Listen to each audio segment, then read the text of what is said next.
Hi! Hello! Ako po si Teacher Mima at ating pag-aaralan sa araw na ito ang mga pangalan ng prutas sa Ingles at sa Filipino. Handa ka na ba? Tara na! Pineapple, pinya.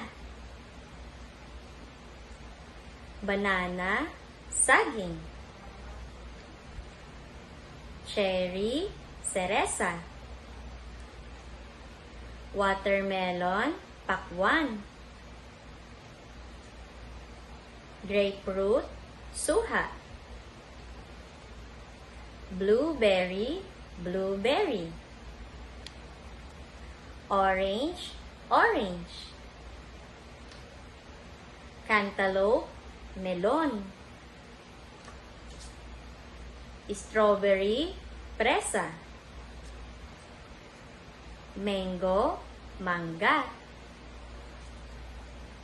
Kiwi, kiwi.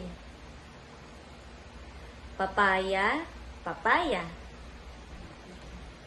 Pear, peras. Grapes, ubas. Apple, mansanas. Lime, dayak. At coconut, nyog. Yay!